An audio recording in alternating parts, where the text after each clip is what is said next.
You have to figure out your faults and admit to them, and be able to ask for advice from others that could possibly be better than you. Hello, welcome to my channel. This is going to be my first video that I've ever posted. I've thought of a lot of video content ideas in regards to what to post. I can't seem to figure out what to post, so I thought this would be the easiest thing to kind of just start the channel. So one thing that I am not known for, but like more that I do quite often for a lot of my friends, is kind of give advice. So I thought, why not share the wisdom, So today's video is going to be more in regards to confidence, which is very much ironic because I lack confidence in myself. But this is something that I personally have to give a pep talk in a way to myself. I have to remind myself whenever I do lack the confidence. So point number one is obviously the given of not to care what others think about you, but obviously that's more easier said than done. What I like to think of it is like at the end of the day, for me, obviously, like I'm in the military, so I'm stationed in Korea, and a lot of the people that I'm here with, I'm not going to be here with them for that long. So basically, it's like their judgment matters, yes, now, but their judgment doesn't necessarily matter later on, if that makes sense. Like, the mistakes that I make now are eventually going to lead me to the places that I belong to, but mistakes doesn't necessarily mean that I'm failing on anything. So, for example, like people, especially in the military, are very judgmental about everything you do. It's like high school over again. Ask anybody. We all get paid the same.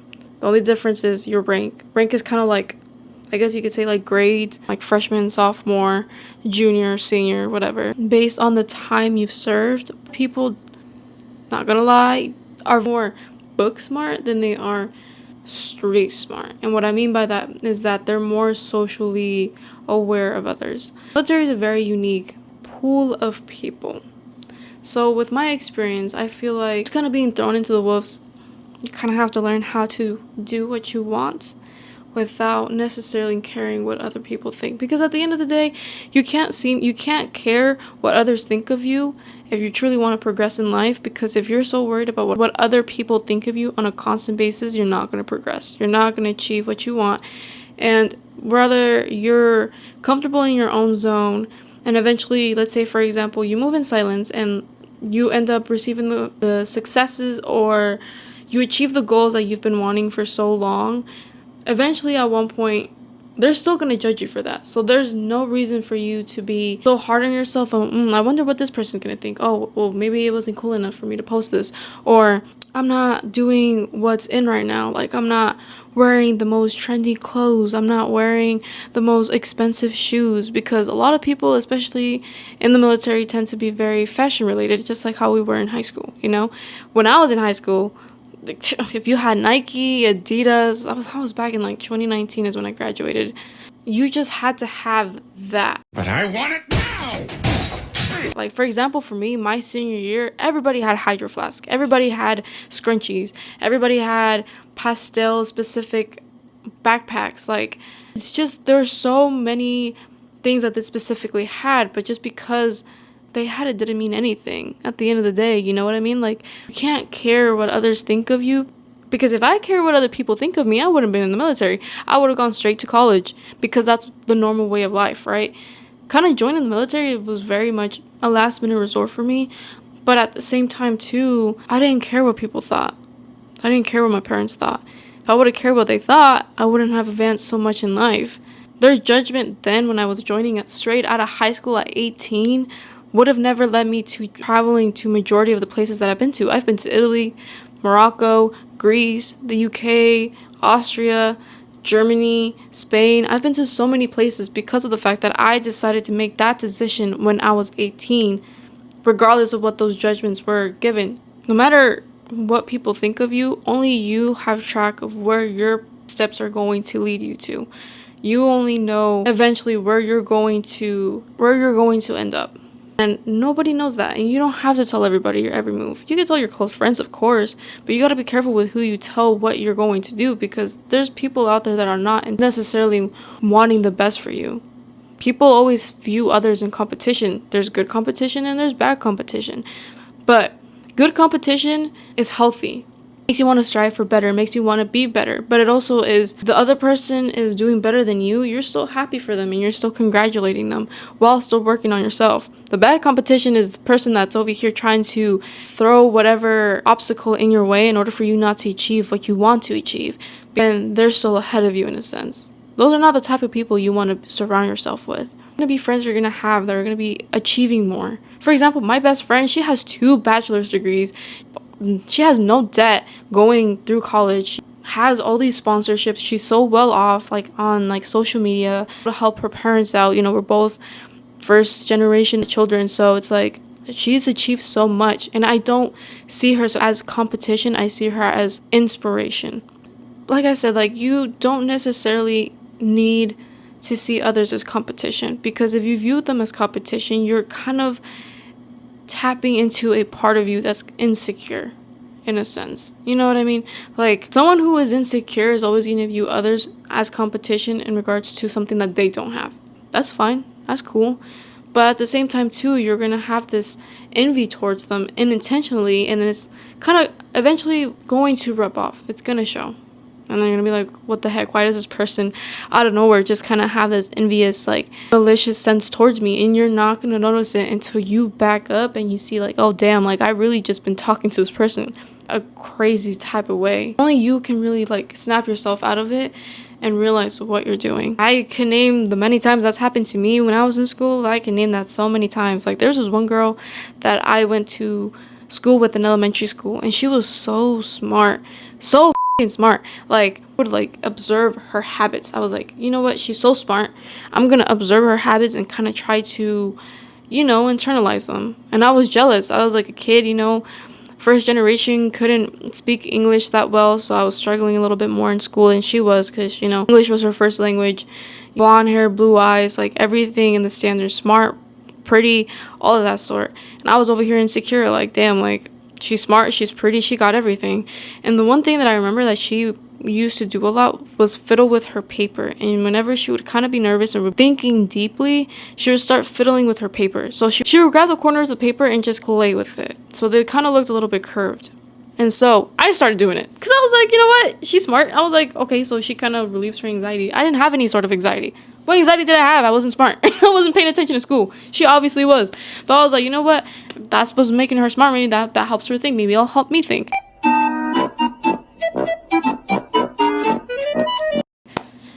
Didn't give me jack. Like, sometimes, like, observing other people is not a bad thing, And eventually, like, once I got into middle school, I started more seeing, like, damn, like, I don't like this girl at all. But her and I have never spoken to each other. Never spoken to each other whatsoever. The only times we ever had was when we had school projects we had to work on with each other, but that's about it. We rarely had any classes together, but I knew she was the smartest one. Everybody knew she was the smarter one, like, in the grade. It had nothing to do with what she did to me. It had everything to do with myself not having the same attributes that she had. There's nothing wrong with that.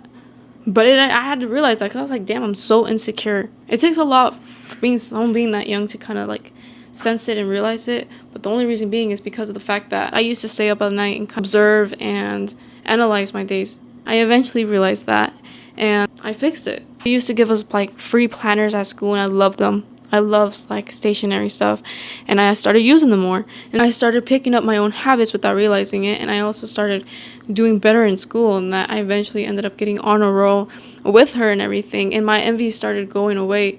Not necessarily too much, to an extent, but I started realizing, like, okay, well, these are the habits that she probably has. Like, she's really paying attention, she's really taking it serious. That's all I really had to do. You're going to compare yourself no matter what, because some people are going to naturally be better at things than you. That's totally fine. But at the same time, too, like, you also can't be so hard on yourself on things that they've learned and picked up at a young age that you want to learn, that you want to pick up.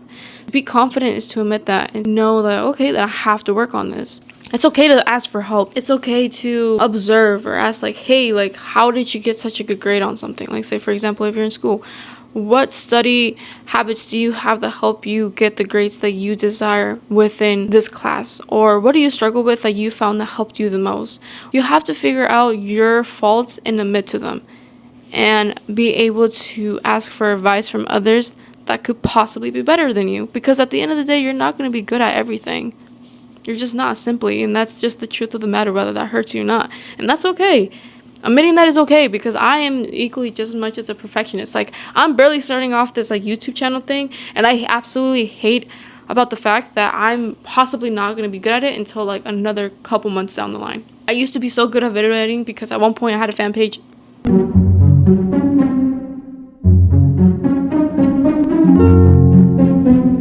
Admittedly enough, and I used to be really good at like literally just editing on my iPod. Straight up, like my little iPod and like free apps and like the little $1 like applications and shit. Like, I used to be so good at it, and now that I'm picking up at it again, there's so many new applications and apps and everything that's coming out that I have no idea how to use. And I really was so good at this when I was 14, 13, when I had a lot of time in my hands. Obviously I work full time now, but it's like, damn, like I really need to catch up to.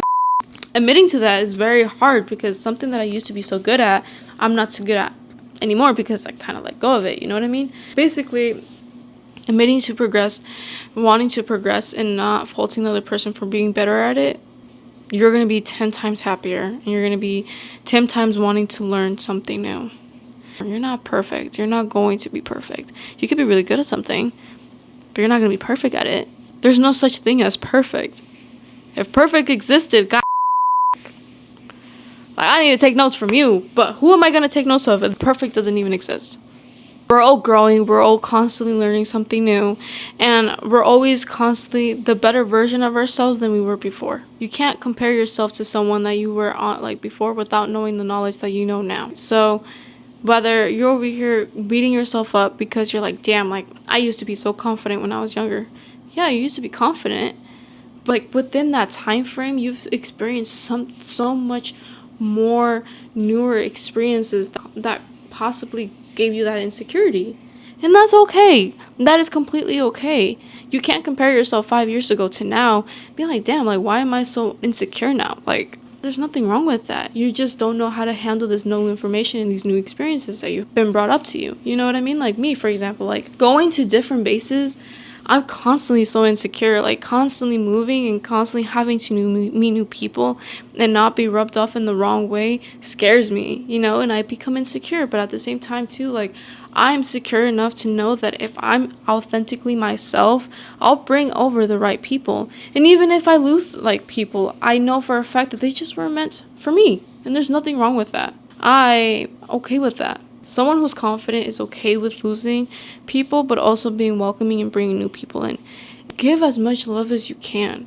However, you're going to feel like the same amount of hate. Like if someone does you dirty, you're going to feel that hatred. You're going to feel like, damn, why did you do me so dirty after I did all of this for you? Because I've done that. It's happened to me before. However, but you can't stop giving that love, because at the end of the day, you also have to give yourself that love. Being a confident person means you're always going to give yourself what you need, whether that is to feel those emotions that you're feeling of hatred, of confusion, of sadness, to equally also giving yourself the same amount of love that you require to fulfill those emotions that you're feeling. Girl, life is hard, all right? Life is hard as it is, and you just gotta sustain yourself, and you gotta keep pushing and find what makes you happy, no matter what the judgment is. If that is, I don't know, if that is cooking, and if you're not the stereotypical person that looks like they would love cooking, if you are the type of person who's really into fashion, but like, it's a different type of fashion that's really popular or in social media, if you're really into a person that's really into drawing, but you can't seem to draw for the life of you, like, and you only like to draw stick figures, you're going to eventually find your style of drawing. You're going to eventually find your style of fashion. You're eventually going to find your style of cooking. That's all it is. Like, you have to be okay with making mistakes. That's something that a confident person would do. Same person who would own up to them. I'm still working on that, believe it or not. Is owning up to my mistakes, because I constantly want to be that perfect person. Apologizing or being like, oh, okay, yeah, someone like criticizing you and taking it in. Someone who's confident takes those criticisms and doesn't take it to heart. Knowing, hey, like, let's say, for example, you cook something up. Hey, it just seems that this is really good, but it seems like you need to work a little bit on not adding too much salt, or not adding too much, like, adding a little bit more pepper, or adding a little bit more seasoning. Someone who's not confident would be like taking it like, oh, well, I obviously follow the instructions perfectly, so that you're wrong. No, somebody who's perfect would be like, okay, no, let me try. Like, oh, okay, I can see what you mean. Or if you disagree, you'd be like, I did put the perfect amount of seasoning, but ask them questions. Like, tell them like, well, I put this A, B, and C. Are you not a fan of these? And you're like, you know what, you're right. Like, I tend not to like foods that have those seasonings, so it's possibly that because it's there, it seems more pungent. You know what I mean? So it's about standing up for yourself, but in a respectful and in a loving way, without disrespecting someone. Now, if someone is disrespecting you, that's a different story. That's a whole different story. You gotta do what you gotta do. But always remember that at the end of the day, what you speak out is always gonna come back to you. And I'm also learning that as well. So you just gotta live life confidently and authentically for yourself, for your peace of mind. Because someone who's confident would also know that experiencing life too seriously isn't always fun. It's okay to make mistakes. It's okay to be nervous. It's okay to have some sort of anxiety for something that is important to you. It is perfectly fine. Don't ever have someone downplay whatever you're feeling. Don't ever have someone downplay what you're feeling, because at the end of the day, you have every right to feel what you feel. And that's okay.